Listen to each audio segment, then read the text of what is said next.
साल 1993 में बांद्रा और ब्रह्मपाड़ा की गलियां धुओं से भरी होती हैं और हर तरफ सिर्फ चीखे, पुलिस की गाड़ियां और जलते हुए मकानों से बदबू आता है। ब्रह्मपाड़ा की तंग गलियों में हजारों मुस्लिम परिवार अपने ही घरों से भागकर सड़कों पर बैठे होते हैं। किसी का बच्चा गायब होता है तो किसी का पति।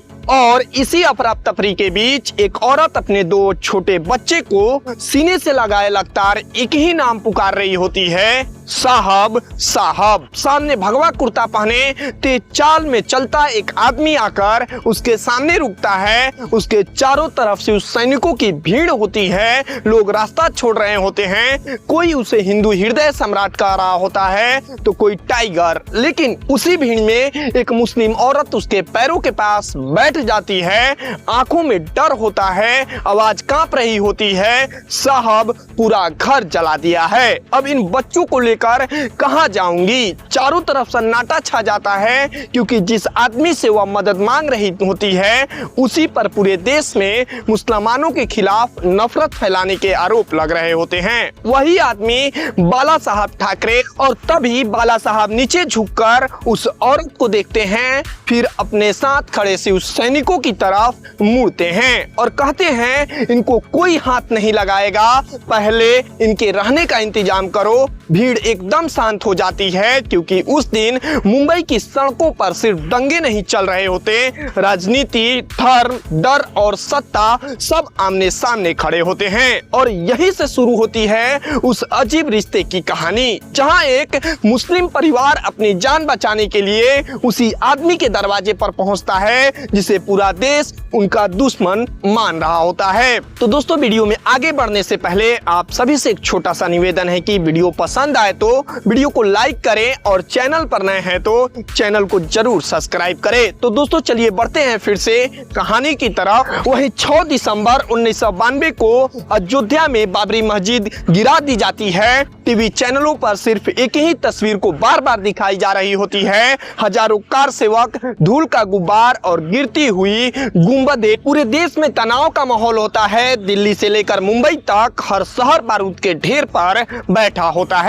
लेकिन सबसे खतरनाक माहौल बन रहा था भारत की आर्थिक राजधानी मुंबई में। उस वक्त मुंबई सिर्फ सपनों का शहर नहीं होता, वहां अंडरवर्ल्ड भी होता है, राजनीतिक गैंग होते हैं, मिल मजदूरों की बेरोजगारी होती है और सबसे ऊपर हिंदू मुस्लिम का तनाव होता है। छोटी सी चिंगारी पूरे शहर को जला सकती थी और बाबरी मस्जिद के गिरने के बाद वही हुआ। दिसंबर 1992 से जनवरी 1993 तक मुंबई में दंगे भड़क उठते हैं। कई इलाकों में पुलिस कंट्रोल खो चुकी होती है। धारावी, नागपाड़ा, भिंडी बाजार, जोगेश्वरी, ब्रह्मपाड़ा, हर तरफ आग और खून होता है। लोगों के नाम पूछकर उन्हें मारा जा रहा था, दुकानों को चिन्हित करके जलाई जा रही थी। इसी दौरान एक नाम हर न्यूज चैनल और अखबार में सबसे ज्यादा दिखने लगता है, बाला साहब ठाकरे। शिवसेना पहले ही मुंबई की सड़कों पर मजबूत पकड़ बना चुकी होती है। मराठी मानुष की राजनीति से शुरू हुई पार्टी अब खुलकर हिंदुत्व की राजनीति करने लगती है। बाला साहब के भाषण आग की तरह फैलते थे।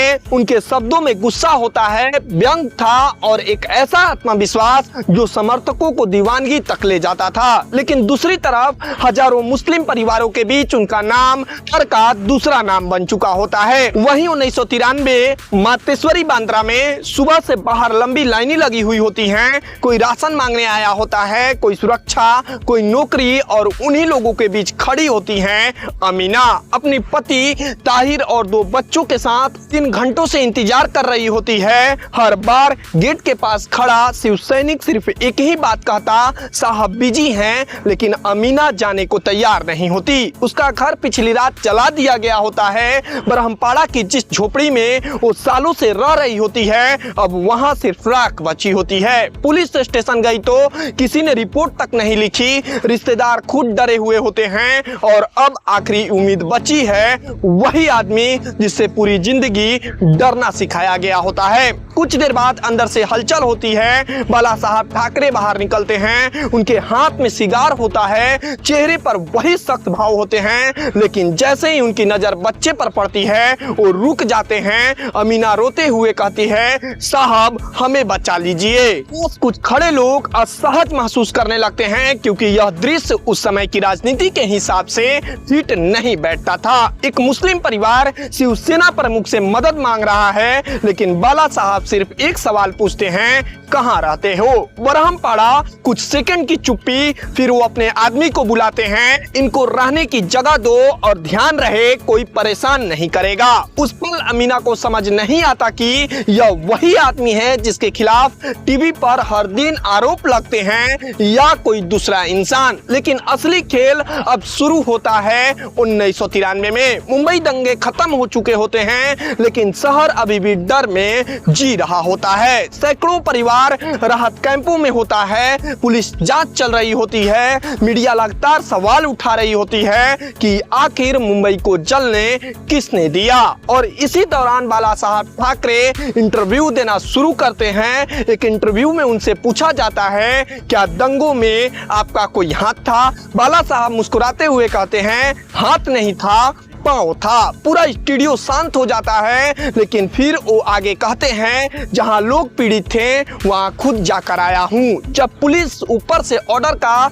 इंतजार करे तब किसी को तो लोगों के बीच आना पड़ता है ना। यही से उनकी छवि और ज्यादा विवादित हो जाती है। कुछ लोग उन्हें हिंदुओं का रक्षक कहते हैं, कुछ उन्हें दंगों का जिम्मेदार बताते हैं। लेकिन मुंबई के कई इलाकों में एक अलग कहानी भी चल रही होती है। ऐसे कई मुस्लिम परिवार थे जिन्हें दंगों के दौरान शिव सैनिकों ने सुरक्षित बाहर निकाला। कई जगहों पर लोकल शिवसेना शाखाओं ने राहत कैंप लगाए और दूसरी तरफ ऐसे भी आरोप थे कि कई जगहों पर हिंसा में शिव सैनिक शामिल भी होते हैं।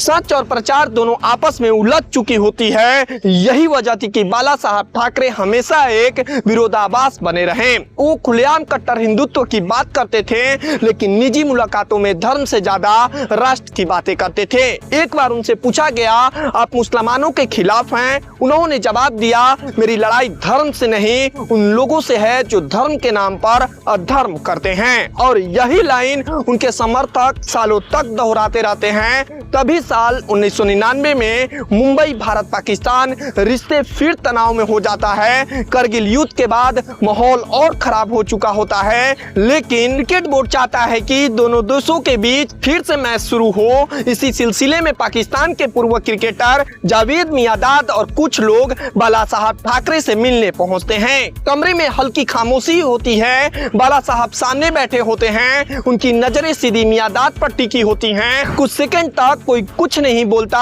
फिर बाला साहब अचानक पूछते हैं, बियर पियोगे? कमरे में हल्की हंसी फैलती है, तनाव थोड़ा कम होता है। मियांदाद धीरे से कहते हैं, अगर दोनों देशों में क्रिकेट शुरू हो जाए तो हालात सुधर सकते हैं। बाला साहब सिगार का धुआं छोड़ते हैं और जवाब देते हैं, आप अपने देश के क्रिकेट के बारे में सोचते हो और मैं मेरे क्रिकेट खेलने वाले देश के बारे में। कमरा फिर से शांत हो जाता है, क्योंकि यह सिर्फ क्रिकेट की बातचीत नहीं थी, यह उस आदमी की सोच थी जो हर मुद्दे को राष्ट्रवाद के चश्मे से देखता था। फिर अचानक वो मियांदाद की तरफ देखकर कहते हैं, आपकी बैटिंग इतनी भी अच्छी नहीं थी कि मैं शहीद जवानों का दर्द भूल जाऊं। यह सुनकर वहां बैठे लोग समझ जाते हैं कि बाला साहब का हर फैसला सिर्फ खेल या राजनीति से नहीं चलता। उनके लिए सबसे ऊपर राष्ट्रहित होता है और उसी नजरिए से वह हर इंसान को देखते थे, चाहे वह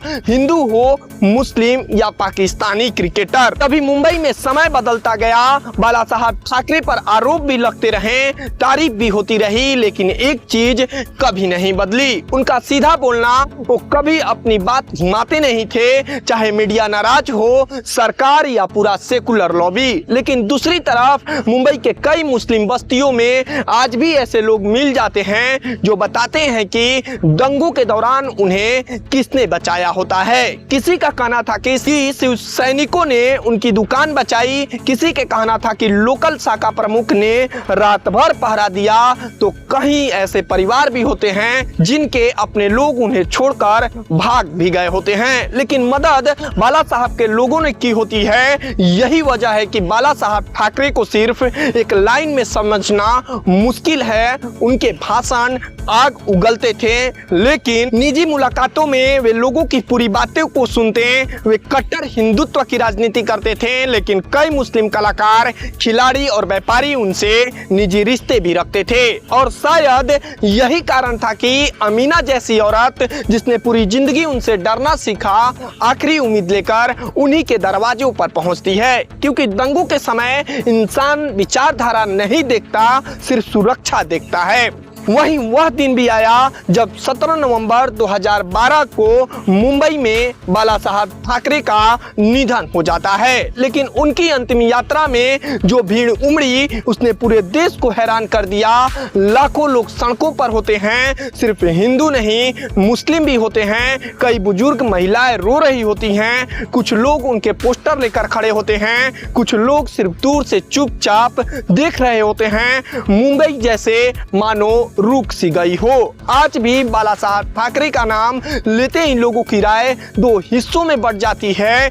किसी के लिए वे हिंदुत्व के सबसे बड़े नेता होते हैं, तो किसी के लिए विवादों का चेहरा भी माने जाते थे। लेकिन मुंबई के दंगों की कहानी सिर्फ काले और सफेद रंग में नहीं लिखी जा सकती। उस कहानी में डर भी था, राजनीति भी थी, हिंसा भी थी और कुछ ऐसे पल भी जहां इंसानियत अचानक सारी विचारधाराओं के बीच खड़ी दिखाई देती थी। जैसे बरहमपाड़ा की वो सुबह, जहां एक मुस्लिम औरत अपने बच्चों को बचाने के लिए बाला साहब ठाकरे के सामने खड़ी होती है और सामने खड़ा आदमी, जिसे देश का एक हिस्सा खलनायक मानता था, उसने सिर्फ इतना ही कहा था, इनको कोई हाथ नहीं लगाएगा। तो दोस्तों, आपको हमारी ये वीडियो कैसी लगी, आप हमें कमेंट सेक्शन में जरूर बताइएगा। दोस्तों, वीडियो पसंद आई हो तो वीडियो को लाइक करें, चैनल पर नए हैं तो चैनल को सब्सक्राइब करें। मिलते हैं फिर से दोस्तों ऐसे ही नई कहानी के साथ, तब तक के लिए जय हिंद।